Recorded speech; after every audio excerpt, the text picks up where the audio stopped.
Con este programa queremos ayudarles a hacer un rato de oración, de conversación personal con nuestro Señor. Por eso los invitamos a que, si es posible, se sitúen en un lugar tranquilo y apartado, tengan a mano un ejemplar de la Sagrada Escritura o al menos del Nuevo Testamento o de los Evangelios, y sobre todo que se recojan interiormente dentro de su propio corazón y se dispongan para mantener con el Señor una amable, confiada y comprometida conversación. Por la señal de la Santa Cruz, de nuestros enemigos, líbranos, Señor, Dios nuestro. En el nombre del Padre, y del Hijo, y del Espíritu Santo. Amén. Señor mío y Dios mío, creo firmemente que estás aquí, que me ves, que me oyes. Te adoro con profunda reverencia. Te pido perdón de mis pecados y gracia para hacer con fruto este rato de oración. Madre mía Inmaculada, San José, mi Padre y Señor, Ángel de mi guarda, interceded por mí.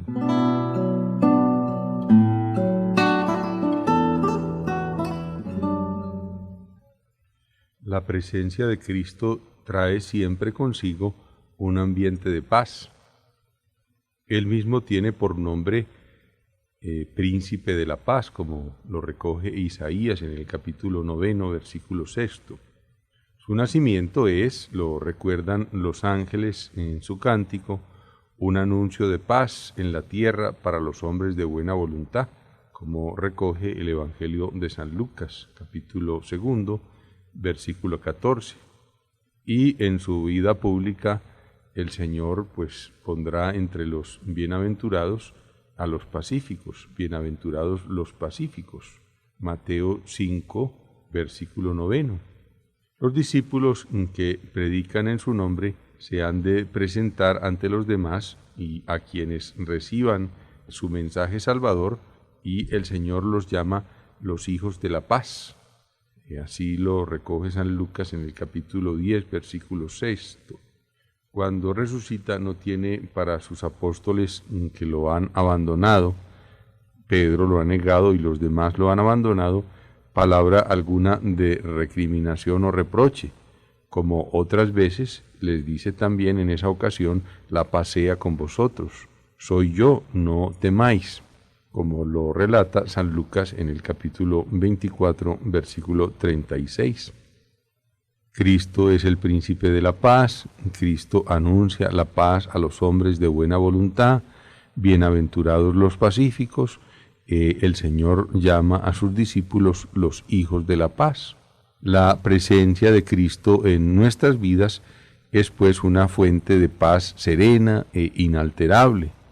Cuando un alma está entregada de verdad, no deja de ver aún en los momentos de mayor trepidación, de mayor angustia, que nuestro Padre del Cielo está siempre cerca a su lado, con cariño infinito, dando serenidad sobrenatural para afrontar cualquier acontecimiento. La presencia de Dios nos deja paz en el corazón. Si en un momento determinado perdemos esa paz interior, es porque de alguna manera nos hemos alejado de Dios. Nos hemos alejado de Dios, por ejemplo, por el pecado. Nos hemos alejado de Dios, por ejemplo, por la inconformidad, por el rechazo, por la rebeldía sobre su santa voluntad, sobre algún acontecimiento que no entendemos, que no comprendemos y sobre todo que no aceptamos. Cuando el alma está entregada de verdad, no deja de ver aún en los momentos de mayor trepidación, de mayor dificultad, que nuestro Padre del Cielo está siempre cerca y que está a nuestro lado con cariño infinito y nos da esa serenidad sobrenatural para afrontar cualquier acontecimiento. Quien a Dios tiene, nada le falta, decía Santa Teresa de Jesús. El que está con Dios tiene siempre paz, aunque no falten en la vida humana dificultades. El Señor comunica esa paz como uno de los frutos de su llamada. El Señor nos llama y si nosotros le respondemos afirmativamente, el Señor da esa paz en el corazón. Y si sabemos ser generosos, la paz estará permanentemente viva en nuestra alma. Por eso sabemos que no la perderemos si no perdemos esa unión con Dios, y el sabernos hijos de Dios, que nos ama más que todos los padres y las madres de la tierra juntos, nos da la inmensa seguridad de que nada realmente malo podrá sucedernos. Desde que ponemos los pies en la iglesia, desde que abrimos nuestro corazón a Cristo y a la fe, el Señor ha extendido como una bendición la iglesia por todo el mundo, y desde que nosotros ponemos los pies en ella, debemos sentir siempre en nuestro corazón ese grito que decía un santo: tengo como esculpido en mi alma, omnia in bonum, todo es para bien, según esa indicación de San Pablo en la carta a los Romanos, capítulo 8, versículo 28. Para los que aman a Dios, dice el apóstol, todas las cosas son para bien. Es San Pablo el que nos da esta doctrina de serenidad, de alegría, de paz, de filiación divina, porque el Señor nos ama como un Padre y es sapientísimo y todopoderoso. Por eso todo es para bien, omnia in bonum, como dice San Pablo. Nada en la tierra nos podrá robar esa paz, porque todo lo ha dispuesto el Señor para el bien de los que le aman. Vamos a pedirle al Señor pues esa paz, y junto con esa paz ese gozo, ¿no? El gaudium cum pace, el gozo con la paz, que es fruto de encontrarnos con Él, de abrirle las puertas de nuestra alma a la vocación cristiana, a esa llamada a la santidad que el Señor hace a cada uno de nosotros.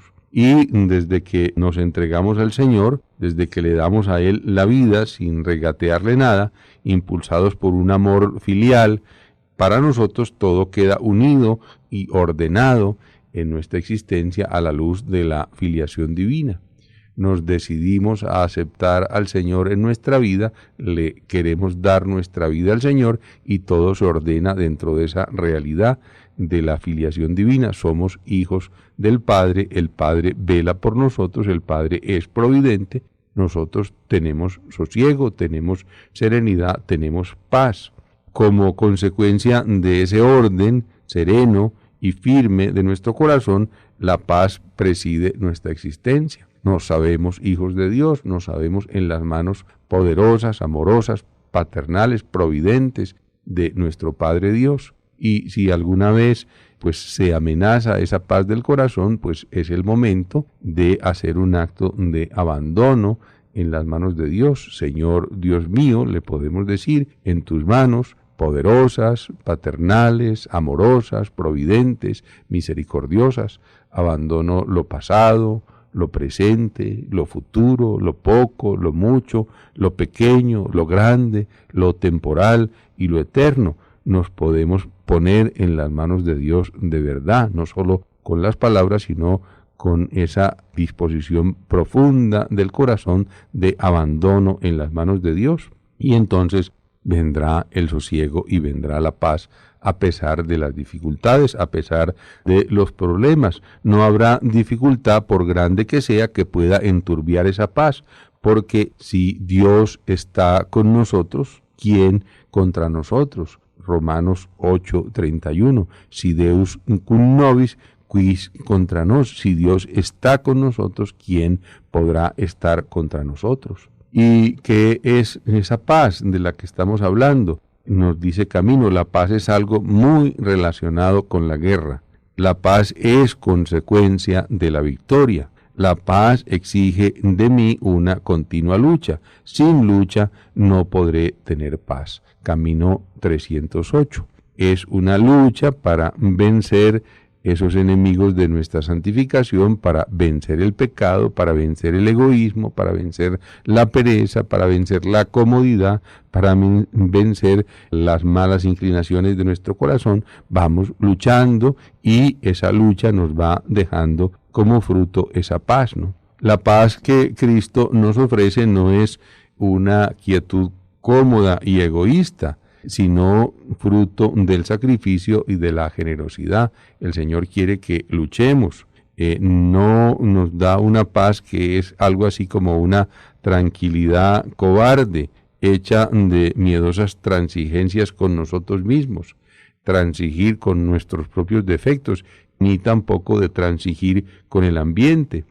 En ese sentido, el Señor ha podido decir pues algo que aparentemente va en contravía de lo que estamos diciendo. No he venido a traer la paz, sino la guerra, dice en el capítulo 10 de San Mateo, versículo 34. No he venido a traer la paz, sino la guerra. Pocos comprenden que para tener paz se necesita tener guerra. Primero, la guerra contra nosotros mismos, cada uno consigo mismo, con nuestras propias pasiones. No tienen esa experiencia de lucha que consiste precisamente en saberse vencer y en prepararse para ser almas de servicio. Esa es la lucha que fundamenta esa paz. La paz es consecuencia de la guerra, es consecuencia de la victoria contra nosotros mismos, contra nuestras pasiones, contra nuestras malas inclinaciones. Si queremos alcanzar esa paz, ese sosiego, esa serenidad permanente, hemos de ser valientes y decididos a la hora de la lucha ascética. Pues cuando nosotros no luchamos, pues nos viene pues esa sensación de tristeza, de dolor, de desasosiego. Y muchas veces eso nos viene porque el Señor nos pide más y nosotros no lo sabemos dar, ¿no? Se pregunta el punto 201 de Camino, ¿quedaría esa amarga impresión de desagrado en tu carne y en tu espíritu si hicieras todo lo que puedes? Humíllate. A veces para conseguir la paz necesitamos recorrer el camino de la contrición, el camino del arrepentimiento, el camino del dolor, y desde allí pues se refuerza esa lucha personal, esa lucha ascética, y entonces el Señor nos va dando como regalo esa paz del corazón. Con ánimo de hijos, con ánimo filial, procuremos luchar en nuestra vida espiritual en esa lucha ascética que nos va llenando de optimismo, de alegría, de paz y de esperanza. Cuando luchamos, pues entonces vamos teniendo como fruto ese optimismo, esa alegría, esa paz y esa esperanza, agradeciendo al Señor que nos haya mostrado ese fundamento de ese gozo y de esa paz que el Señor desea para todos sus hijos, que, repito, no es esa paz cobarde del que transige con sus propios errores o con un ambiente adverso, sino de el que lucha y con la ayuda de Dios vence, o cuando se ve vencido, pues acude también al Señor en petición de perdón con un corazón contrito y humillado.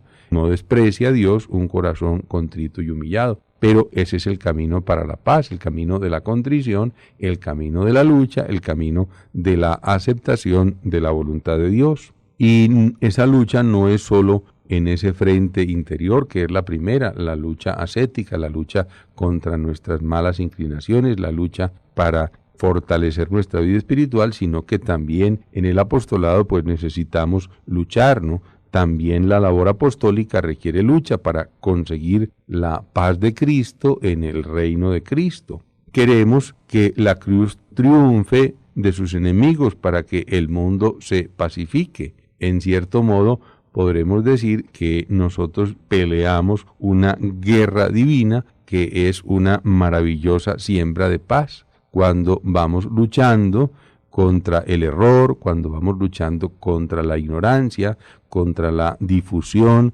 de doctrinas contrarias a la fe, cuando propagamos la fe, cuando superamos como los apóstoles, como Pedro, como Pablo, las dificultades del ambiente, cuando nos sobreponemos, y es la Iglesia la que se sobrepone incluso a las persecuciones y sigue adelante, ¿no? Y esa sangre de los mártires es semilla de nuevos cristianos. Esa es la lucha del cristiano, la lucha de la Iglesia por llevar ese reino de Cristo a todas las almas. Es una lucha, una maravillosa guerra que es una siembra de paz. Pero sabemos, en definitiva, que esa paz de la que estamos hablando solo tendrá un perfecto cumplimiento en el cielo. aquí el Señor nos la da a probar, el Señor nos da ese gozo con paz, pero es una paz siempre inestable que hay que estar construyendo siempre, ¿no? El sosiego de esta tierra es solo un comienzo, un anuncio imperfecto de esa paz plena y perfecta que nos aguarda como premio de la victoria en nuestra batalla de amor, de santidad personal y de apostolado. Solamente cuando termine nuestra vida, cuando termine, ojalá con éxito, con un triunfo, esa batalla de nuestra existencia, entonces podremos probar esa paz completa, esa paz definitiva, esa paz de Dios. En verdad os digo, nos dice el Señor en el Evangelio, que no hay nadie que habiendo dejado casa, hermanos o hermanas, o madre o padre, o hijos o campos, por mí y por el Evangelio, no reciba en esta vida más en casas, hermanos, hermanas, madres, hijos y campos, con persecuciones, y en el siglo venidero la vida eterna. Capítulo 10 de San Marcos, versículos 29 y 30. Y podemos, pues entonces, pensar a ver si encontramos en la tierra quien pague con tanta generosidad como nos paga el Señor y como nos pregunta Camino en el punto número 670. Pues recibirán en esta vida casas, hermanos, hermanas, padres, hijos y campos, con persecuciones, y en el siglo venidero la vida eterna. Una paz entonces que se sobrepone a las dificultades, pero una paz que apenas es como un comienzo, un anticipo de lo que será esa verdadera paz de Dios en el cielo, de la que gozaremos. De hecho, pues cuando se habla de la muerte, pues se suele utilizar esa expresión en la iglesia, que descanse en paz, ¿no?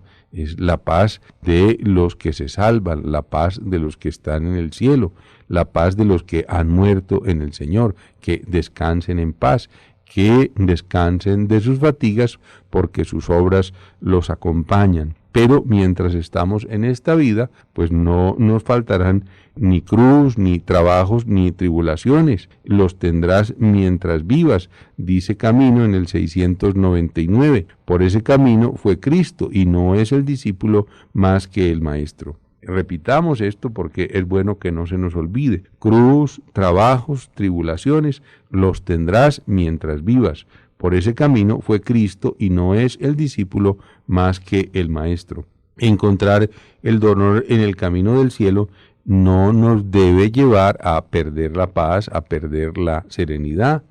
Tenemos un medio seguro para lograr esa paz, y es amar la santa voluntad de Dios. Por esta causa, escribe San Pablo, yo siento satisfacción en mis enfermedades, en los ultrajes, en las necesidades, en las persecuciones, en las angustias, por amor a Cristo.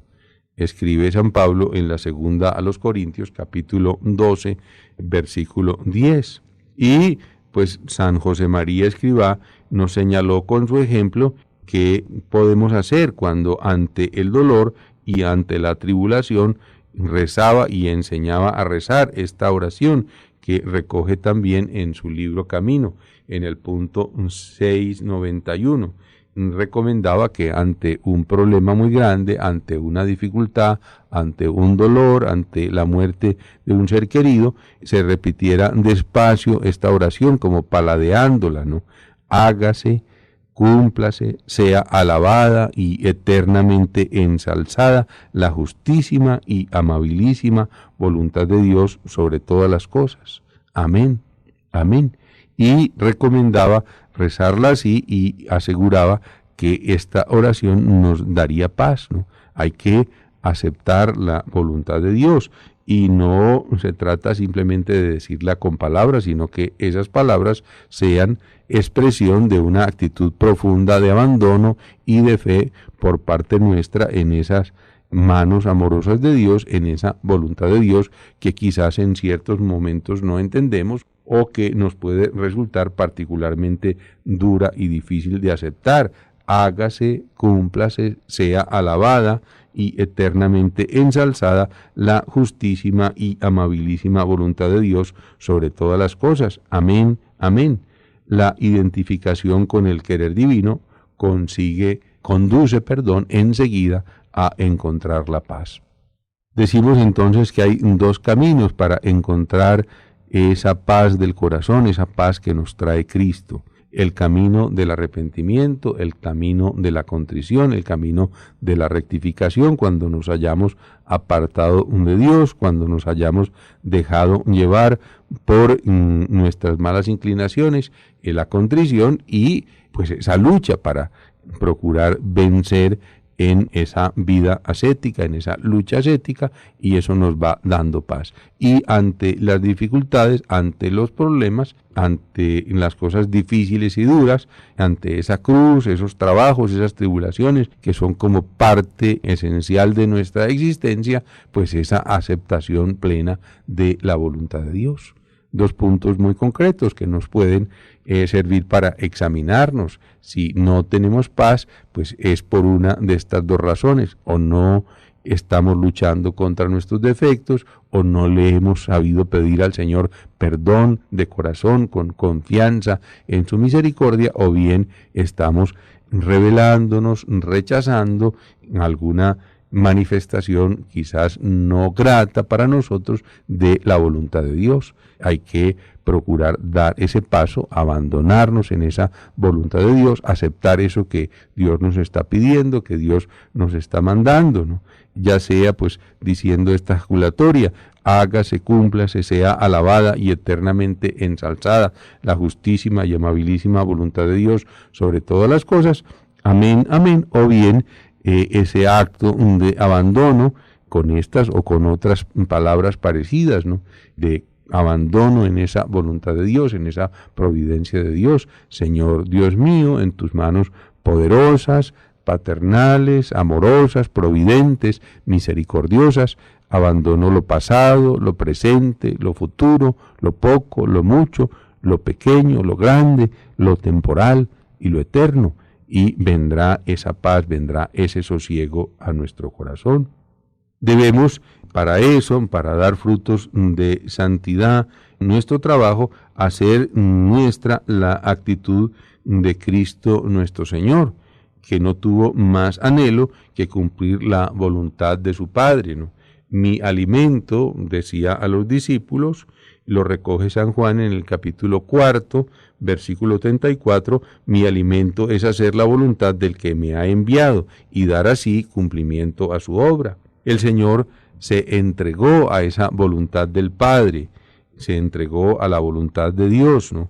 Ante la presencia del dolor supremo, ante la presencia de la muerte ignominiosa, ante el horror de tener que cargar con los pecados de toda la humanidad que recaían sobre él, Jesús reza en el huerto de los olivos: Padre, si es posible, pasa de mí este cáliz, pero no se haga mi voluntad, sino la tuya. Así lo recoge el versículo 42 del capítulo 22 de San Lucas. Si alguna vez llega la tribulación, nos podemos unir a esta oración de Cristo: Padre, si es posible, pasa de mí este cáliz, pero no se haga mi voluntad, sino la tuya. Él recibió la ayuda de un ángel del cielo que le confortaba.